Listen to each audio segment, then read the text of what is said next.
Welcome everyone to the second tax policy colloquium of this academic year. I'm Leandra Letterman. I'm the William W. Oliver Professor of Tax Law here at Indiana University Maurer School of Law.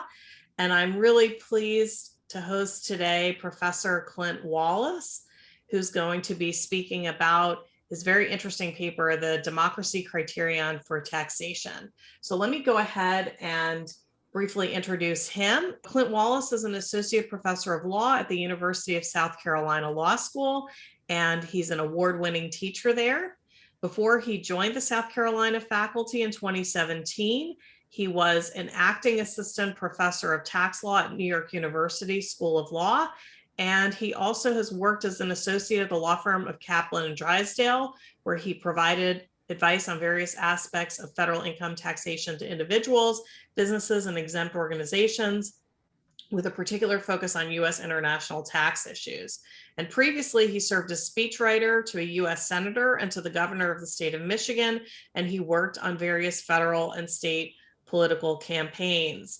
Like me, he has his JD and LLM from NYU School of Law. He also has a bachelor's degree from Princeton University School of Public and International Affairs. And so, as I mentioned, today he's going to be presenting his really interesting paper on the democracy criterion for taxation. So with that, Clint, the floor is entirely yours. Thank you so much. Thanks everyone for being here, and thanks Leandra for hosting and putting all this together. I'm super excited to get to present this to all of you, and I'm especially thankful that the timing is working out so nicely here, because I'm really at a stage in this project where I would love to get your feedback on things big and small, including whatever daggers you can pull out to try to really shoot holes in my thinking. That will be super productive and helpful for me. So I'm looking forward to that. I'm gonna do a short presentation here and run through some of the main points and try to give a bit more context to sort of the core of the set of arguments I'm introducing here. So let me just confirm, is this screen share working? Okay, great. So I'm going to start with two sort of vignettes that in the paper currently appear at the end and are sort of an application of the democracy criteria that I develop and propose, but I want to start here to kind of set the stage. So first, I want to talk for a minute about colonial era tax policies in South Carolina, in Massachusetts versus in South Carolina. So a northern colony and a southern colony. In Massachusetts in the colonial era, so in the 1600s, the decision-making structures for tax and for other things were basically majoritarian and participatory, although participation was highly limited to white males who were basically working to advance the Church of England. They developed a decision-making process that was really very decentralized and highly participatory. So among those limited participants, everyone really got a say, and there were some interesting sort of overlapping local structures that allowed the tax policies and allowed assessments in particular to be very responsive to the subjects of the taxes. In South Carolina, in some contrast, the decision-making structures were very much centralized. There weren't these sort of local bodies that allowed for participation and input. And instead, there was one legislative body that sent their own representatives, their own sort of administrators out to administer administer the taxes that they enacted. And the participants, oops, I'm having a little issue here. Oops. The participants were even more limited than in Massachusetts. It was limited to white males who were land owning, which was a very limiting factor. So where did this lead? Well, in South Carolina, or sorry, in Massachusetts, they ended up with a robust, sensitive property tax and assessment system, as well as a poll tax. So everyone who could participate was taxed in some way, but they were sensitive to there were sort of different methods of taxation that everyone got to have a say in. In contrast, in South Carolina, we ended up with a system of flat property taxation with, in particular, no assessment of the enslaved people or other so-called property on plantations, and that was very deliberate. There was concern on the part of the plantation owning elite about having their property investigated by government officials, which really meant investigated. They didn't want their own lower class neighbors snooping around their plantations and seeing what they were doing with enslaved people. So Robin Einhorn's history explains that that this is really this centralization, and then the resulting lack of robust property tax was really at the behest of the slave owning class. Now, this developed into that property taxes, as you all know, property taxes were eventually essentially reserved for states via the direct tax limitation in the Constitution. And Southern states, even post-Reconstruction and post so-called redemption, today have weaker, less democratic, and more centralized governments and less progressive tax systems than do their northern counterparts, especially among the original colonies. So part of my argument in this paper is that tax literature needs a way or a better way to critique and to analyze these sorts of origin stories of tax policy, and that the traditional criteria don't really give us tools to do that. So this is illustrative. I'm not making causal claims about what the decision-making structures then resulted in exactly in terms of the tax policies, nor what that means today. But my claim is that we need a way to evaluate this because it is relevant to how we think about tax policy today.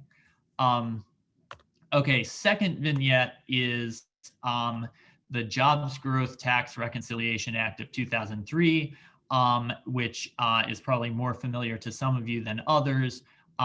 In brief, key points: it reduced the tax rate on dividends from what was then the top ordinary income rate of 38.6 down to 15%.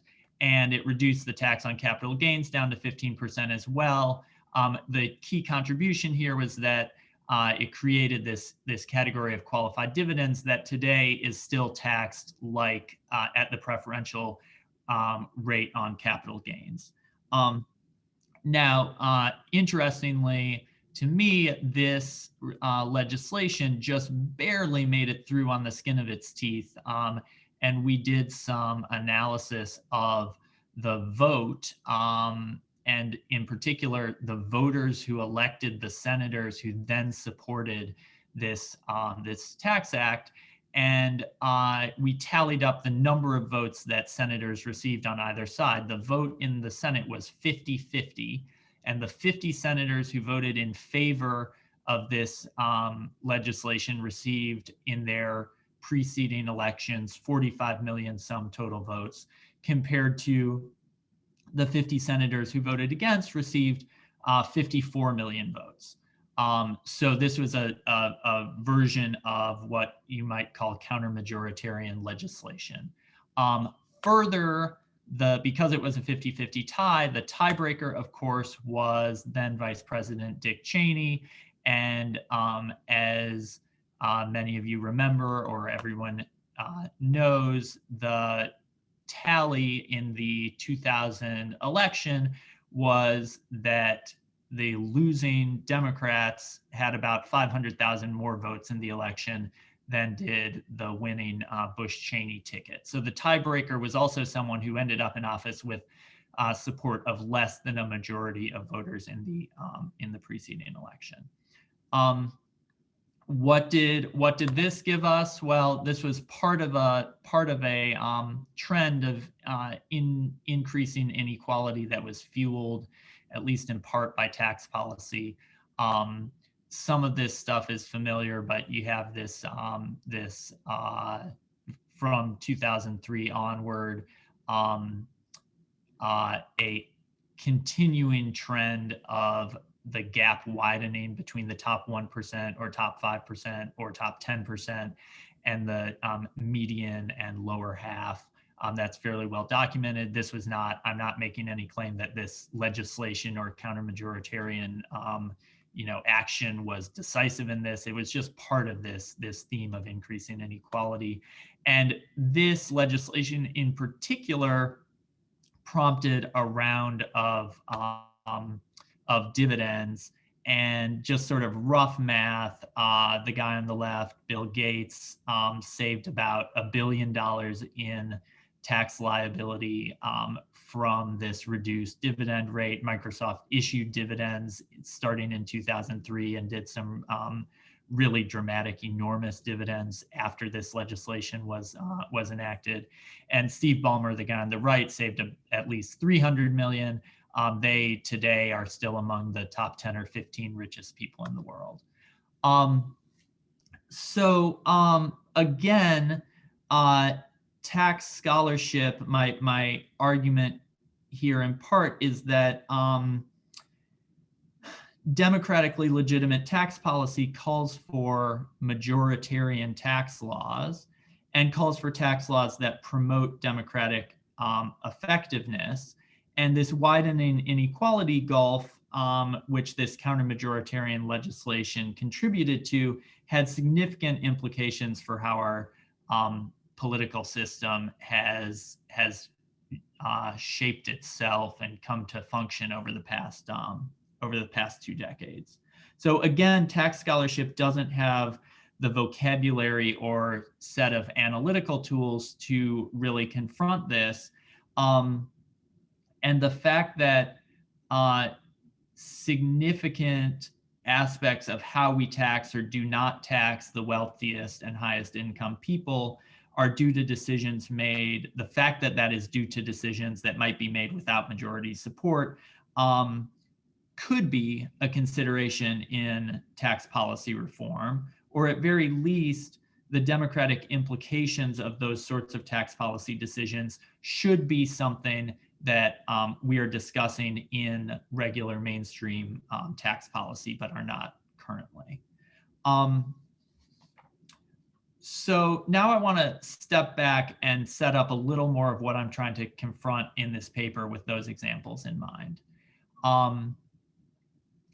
Over the past several years, a slew of non-tax scholarship has identified problems with our broken politics. Gerrymandering, the Electoral College, the structure of the US Senate, these all undermine majoritarianism and majority will. New interpretations of the First Amendment and failed campaign finance reform efforts have distorted elections. Labor has receded as a force in American politics, and business interests have grown in power, and in particular, big tech has grown in power. But curiously and sort of frustratingly, scholars working in these areas don't have great answers. And often I've noticed that they are turning to or sometimes blaming tax policy for their problems. So I want to give you a few examples of that, and I'd love more examples if anything comes to mind from anyone.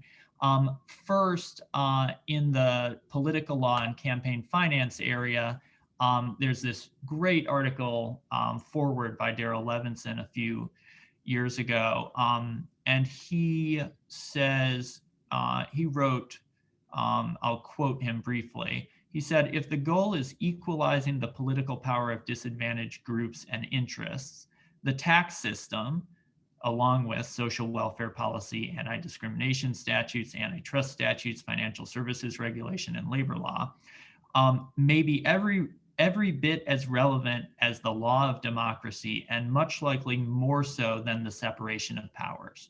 So he's saying the constitutional doctrines and the issues that he and his colleagues have been focused on, law of democracy and separation of powers, don't have the answers, and they need to turn to other areas. And the first thing he thinks of is the tax system.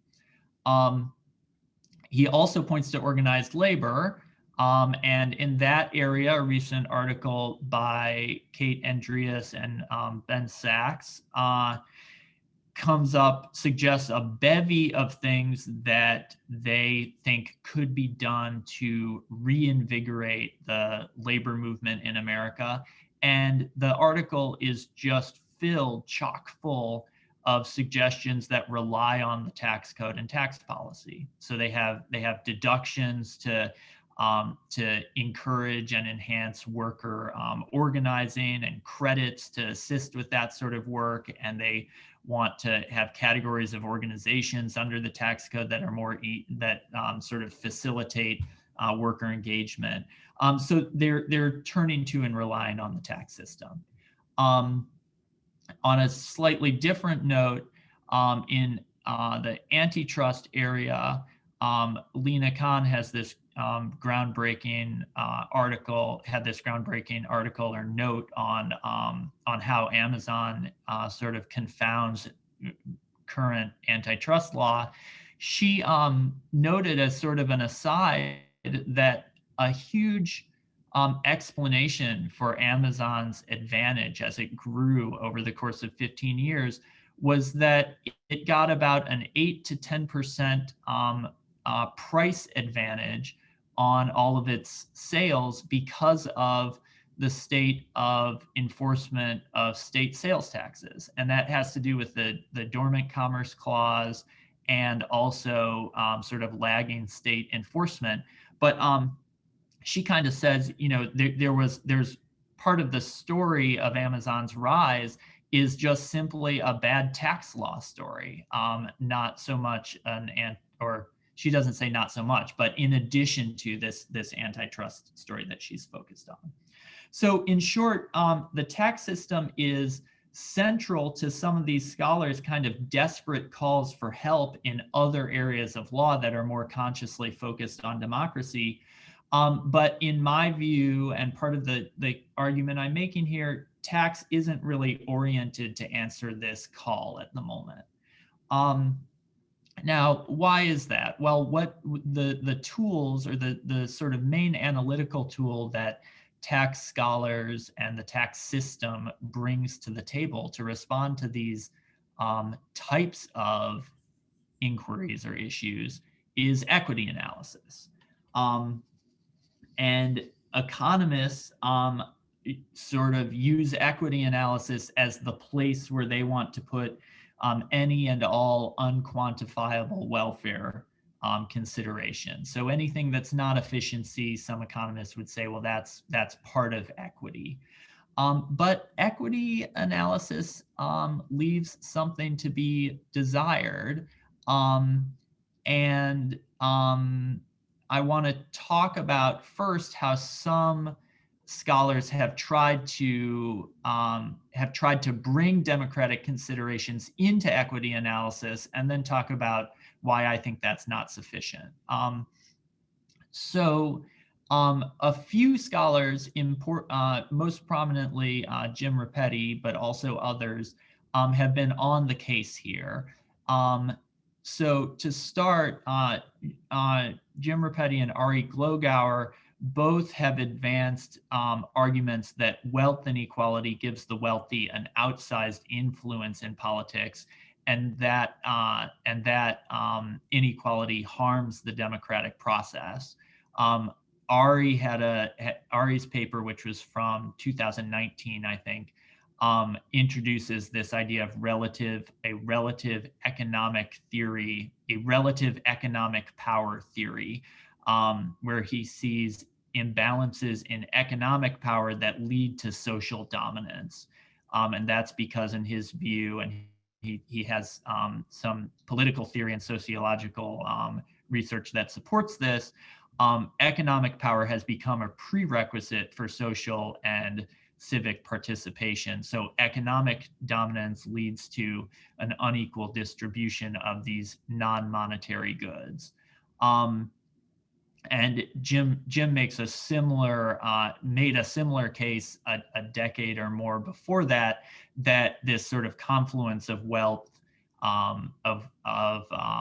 concentrated wealth, is really distorting democratic processes. And he at that time was focused on the estate tax, but that his arguments still work equally well today in other contexts as well. So they're focused on inequality and its connection to democracy within an equity framework. Similarly, but sort of going a step further, more recently, Jim Repetti made this argument that part of equity analysis should be consideration of what he calls equal opportunity for self-realization. And that's a way of incorporating into equality an idea of opportunity that's focused on democratic participation. Now, I'll come back to this a little bit, but notably, his focus here on opportunity is very much in the mold of other equity analysis that's focused on sort of interpersonal comparisons of people between different people. So he's saying each person should have each person to fully realize their self as a citizen needs to participate in their democratic institutions, and each person should have the opportunity to do that, but it's focused on individuals, not on sort of a collective idea. So that's a sort of taking it a step further and saying this particular version of equal opportunity that's focused on democracy should be part of equity analysis. Then last, Linda Sugan in her paper Invisible Taxpayers, she distinguishes what she calls economic fairness from democratic fairness. And she would actually put the Repetti version of opportunity, even though it's focused even though it's ultimately focused on opportunity to participate democratically, she would put that in the economic category, I think, sort of grouping it with other work on distributive justice that's focused on opportunity, on equal opportunity as a starting proposition. But she sees that as insufficient and thinks that we need to have a whole category that she calls democratic fairness that integrates how the tax system affects identity and autonomy and citizenship, and how tax imposes burdens on different kinds of people. And she uses examples like investors versus workers and undocumented workers versus citizens. So that's her sort of additional gloss on equity. Now, that part of what I want to make the case for here is that these conceptions of equity don't go far enough and are limited by the sort of standard version of equity, are sort of constrained by that. So usually equity, as I was just saying, is largely interpreted as sort of an interpersonal or individualized type of analysis. And so we have the standard versions of the standard sort of frameworks of equity as taxation by ability to pay, or taxation by benefits received, or sometimes that the tax system should be oriented around ensuring a sort of minimal standard of living for some people, to sort of well, that's another kind of gloss on taxation, another kind of gloss on standard equity analysis. So with that background, equity incorporating democratic values just kind of isn't sticking. So that's one issue I have. Second, and this I think I welcome disagreement on this, but I think in some ways equity as a criterion wants to remain neutral. So it kind of gives something for everyone. Anyone can have their own version of equity. There's libertarian equity that fits in sort of, if there's justice in transfers, then whatever resulting outcome is equal. It can be sort of classified as equitable, but there's also stuff for strict egalitarians. There's versions of equity for everyone, so it's neutral. Democracy would be distinctly not neutral, and I'll float this question whether taxation. I wonder whether taxation can ever be seen as neutral or apolitical. So part of sort of underlying the argument I'm making here is that the answer to that is no. There is no neutral taxation, and we need a politically focused and community-oriented set of tools to think about how taxation is not neutral in the context of our democratic institutions specifically. Okay, so where does this lead me?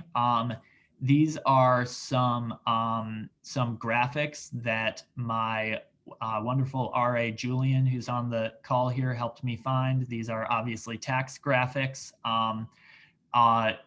So you don't want to miss an opportunity to use those.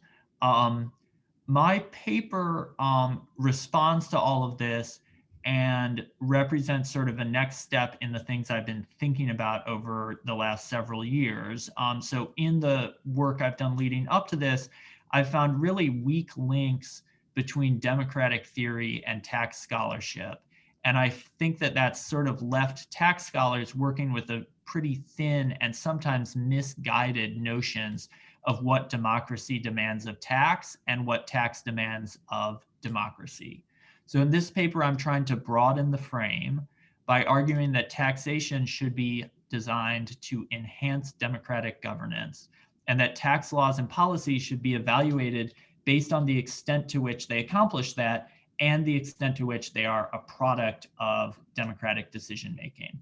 And I suggest two aspects of this democracy frame that I'll just run through briefly, and of course we can discuss more. So first, what I think of as sort of the input side is democratic legitimacy. Are the policies a result of democratically legitimate institutions and decision-making structures? And I see 5 elements to that, or I propose 5 elements to that, I guess. First, that the process should be inclusive of all affected interests. I suggest how to navigate the line drawing necessary to determine who's affected and who is not. Second, that there is majoritarian control by key decision makers at key junctures, and that decisions of the majority are binding on everyone. Third, that decisions should be characterized by non-domination, which is sort of a form of equality among decision makers that's attentive to power dynamics so that all participants can be involved on equal footing both in setting the agenda and in making decisions. Fourth, effective participation among the participants, meaning that each participant should have adequate information and knowledge and training to be able to engage with their role in the decision-making process. And fifth, that these decisions should be subject to change. If there's an iterative process, then the losers have a chance to be winners, and soon enough, and the winners may not stay as winners indefinitely. So that's the input side. On the output side, and I'll say that I think the next things I'm going to introduce are both closer to the work on equity that Jim and Linda and others have done, and also I think the more important contribution here, and I'll look forward to discussing that. But on the output side, what I call democratic vitality, the question is, does the law, policy, rules support or undermine future democratic decision making? Does the short version, does the tax law enhance democracy? So I suggest four ways to think about that. First, does it enhance the democratic community members' faith in governance? The tax system has to be well designed because competent government is important for democracy, and when state competence declines or is lacking, it hurts democracy. Second, the extent to which democratic community members have a voice in their democracy and relatedly have the capacity to participate effectively. So this sort of matches up with one of the input sides.